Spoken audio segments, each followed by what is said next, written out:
Rachel. She would like to pray for us, our family, as siblings in the family also. Okay.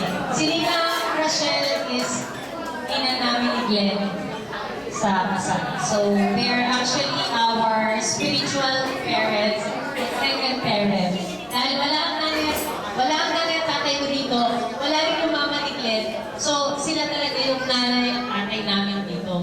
So, sila yung sumasakit ang ulo sa kami. Totoo po yun. Afternoon po sa inyo lahat.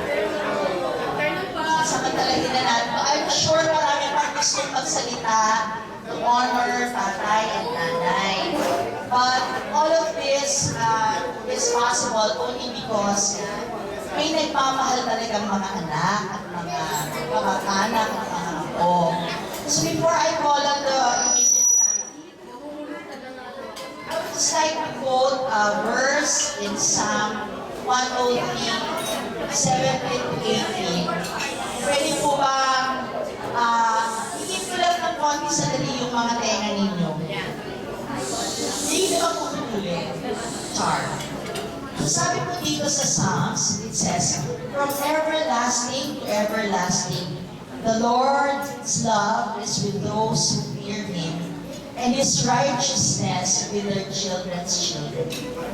I really believe that in today's occasion, it's just a showcase of what God has already promised. That we will see the blessings of our children and our children's children. Kung sino po dito sa atin yung na-bless dito sa hapon na to? Taas po ang mga kamay. Ayan.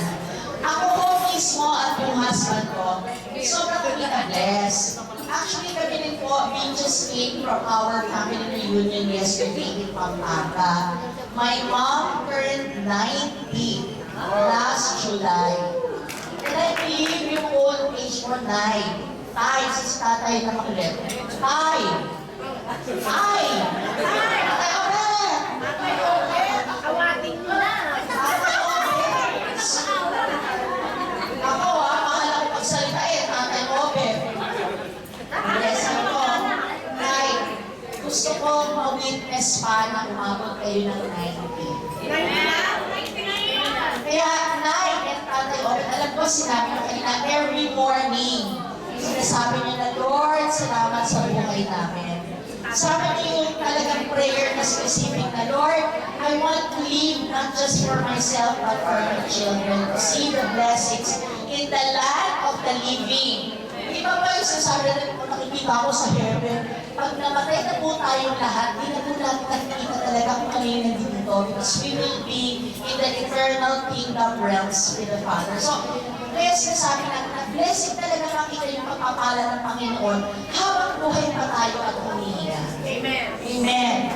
So, dahil po dyan, sino po dito yung, alam ko may magkapatid, kamag-anak, sino po yung gusto nyo na makita pa din yung pagpapala ng Panginoon na tumanda tayo? Taas po yung kamay, especially yung may mga anak at may mga apo.